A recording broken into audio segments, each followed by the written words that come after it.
सभी को जय हिंद। आशा करता हूं कि आप सभी अच्छे होंगे और आप सभी की तैयारी अच्छे से चल रही होगी। आज की वीडियो में बात करेंगे आरपीएफ कांस्टेबल के एग्जाम डेट के संदर्भ में, एडमिट कार्ड के संदर्भ में एवं तैयारी के संदर्भ में। वीडियो में आगे बढ़ने से पहले आप सभी कैंडिडेट से अनुरोध है, निवेदन है, ऐसे कैंडिडेट जो चैनल पर नए हैं प्लीज चैनल को सब्सक्राइब कर सपोर्ट करिएगा। मुझे भी मोटिवेशन मिलेगा कि मैं आपके लिए कुछ बेहतर कर रहा हूँ। चलिए वीडियो स्टार्ट करते हैं। ऐसे कैंडिडेट जो निकट भविष्य में आरपीएफ कांस्टेबल के पदों पे अपनी सेवा देंगे, उनका लगातार प्रश्न बन रहा है कि इस वैकेंसी का आखिर फिजिकल कब से कंडक्ट कराया जाएगा, एडमिट कार्ड कब से आएंगे और हम तैयारी किस प्रकार करें। पहले तो मैं आप सभी अभ्यर्थियों को आश्वस्त कर दूं, देखिए मेरा पूरा यही प्रयास रहता है कि जो एक्चुअल अपडेट रहे वही आपके साथ साझा किया जाए। जैसा कि आप सभी को पता है कि अभी हाल ही में आरपीएफ एसआई का एग्जाम समाप्त हुआ है और उसका आंसर की भी जारी हो चुका है। जो कैंडिडेट आरपीएफ एसआई के एग्जाम में कंप्लीट किए हैं उनको यह पता है कि एग्जाम का लेवल कैसा था और उन्होंने कितना स्कोर किया है। मैंने यह देखा मैक्सिमम कैंडिडेट ऐसे थे जब एग्जाम हॉल से बाहर निकल रहे थे तो यह बता रहे थे कि मेरे 90 मेरे 100 सही हो रहे हैं, लेकिन वही कैंडिडेट जब घर पे आए 60 पे पहुंच गए और 70 पे पहुंच गए। आरपीएफ एसआई में पदों की संख्या के बारे में आप सभी कैंडिडेट को जानकारी है और कितने कैंडिडेट ने ऑनलाइन आवेदन किया है यह भी आपको पता है और कितने कैंडिडेट एग्जाम में उपस्थित हुए हैं आपको इसके बारे में भी जानकारी है। लगभग 8 लाख अभ्यर्थी एग्जाम में कंप्लीट किए हैं और पदों की संख्या के बारे में आप सभी को पता है, तो कट ऑफ की स्थिति तो जाहिर सी बात है हाई जाने वाली है।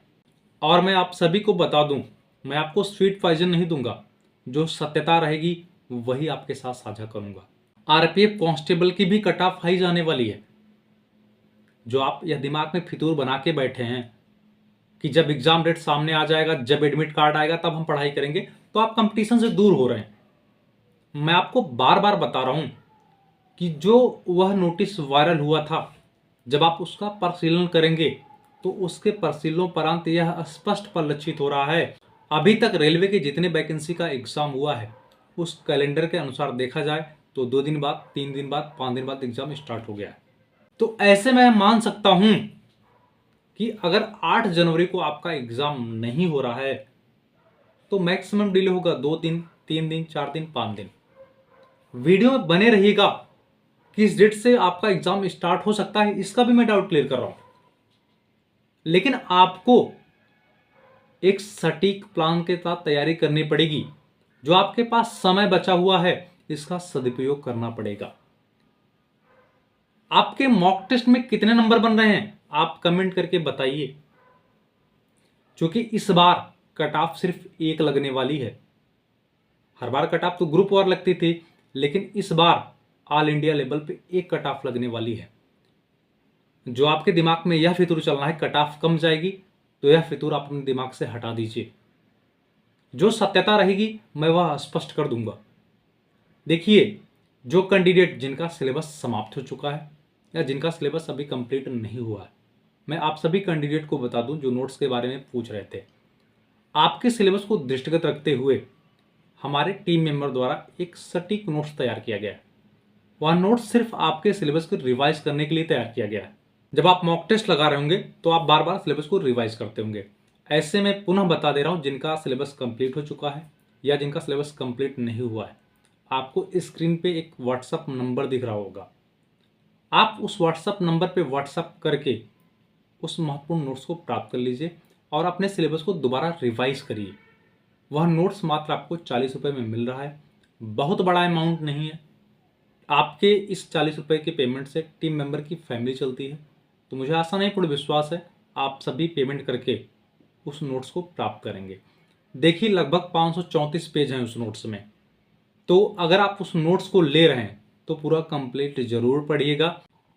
नोट्स को पढ़ने के बाद आप मॉक टेस्ट पे फोकस कर लीजिए। देखिए, आप जितना मॉक टेस्ट लगाएंगे उतना आप अपनी तैयारी का आकलन कर पाएंगे। नोट्स वाला भी आपका डाउट क्लियर हो चुका होगा। अब हम बात करेंगे सेफ स्कोर के संदर्भ में। देखिए, आरपीएफ कांस्टेबल को लेके जो अभी से आपको कैटेगरी वाइज कट ऑफ बताना शुरू कर दिए हैं, मैं आप सभी को बता दूं, इससे पहले भी बता चुका हूं, आपका कट ऑफ एग्जाम के लेवल पे डिपेंड करता है। आपका अनुमानित कट ऑफ एग्जाम में कैंडिडेट की उपस्थिति पे डिपेंड करता है और आपका अनुमानित कट ऑफ पदों की संख्या पे डिपेंड करता है। जब तक आपको इन 3 बिंदुओं के बारे में जानकारी प्राप्त नहीं होगी तब तक आप अनुमानित कट ऑफ का निर्धारण नहीं कर सकते। अभी सिर्फ आपको पदों के संख्या के बारे में जानकारी है, एग्जाम के लेवल के बारे में जानकारी नहीं है, न ही एग्जाम में कैंडिडेट की उपस्थिति के बारे में जानकारी है, क्योंकि अभी तो एग्जाम हुआ ही नहीं है। और मैं आप सभी को पुनः बता दे रहा हूं, जब आपका पहला दिन एग्जाम होगा आप रिव्यू के आधार पर डिमोटिवेट मत होइएगा, क्योंकि ऐसे आरपीएफ एसआई में भी हुआ है। जब कैंडिडेट एग्जाम हॉल से बाहर निकलता है तो उसे लगता है कि मैं सब सही करके आया हूं, लेकिन एक्चुअली जब आंसर की आता है तब उसे पता चलता है कि यार मेरे कितने नंबर बने। कुछ कैंडिडेट ऐसे होते हैं एग्जाम हॉल से निकलने के बाद जैसे ही बस स्टैंड या रेलवे स्टेशन पे पहुंचते हैं उनके वैसे ही मार्क्स कम हो जाते हैं। इसलिए आप रिव्यू के आधार पर डिमोटिवेट मत होइएगा, क्योंकि इस एग्जाम में आपको नॉर्मलाइजेशन भी देखने को मिलने वाला है। पुनः मैं आप सभी को बता दे रहा हूं कि ऐसे भाई जिनका 85 प्लस स्कोर बन रहा है कहीं न कहीं वो सेफ जोन में होने वाले हैं, और ऐसी बहनें जिनका 80 प्लस बन रहा है कहीं न कहीं वो भी सेफ जोन में होने वाली हैं। देखिए, पुनः मैं आप सभी को बता दे रहा हूं, आप हमेशा टारगेट बड़ा सोचिए।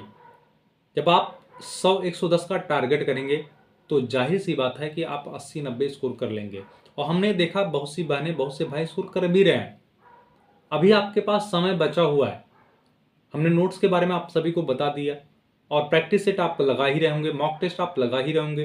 तो जितना समय बचा हुआ है, अगर आप पूर्ण मनोयोग से इतने समय में तैयारी कर देंगे तो नो डाउट आप अच्छा स्कोर करके आएंगे। एग्जाम डेट के बारे में आपका डाउट अभी क्लियर कर दे रहा हूं मैं। प्रबल संभावनाएं यही है कि आपका एग्जाम 12 जनवरी से लेके 15 जनवरी के बीच में किसी भी डेट से आपका एग्जाम स्टार्ट हो सकता है। मार्च का फितूर आप अपने दिमाग से हटा दीजिए।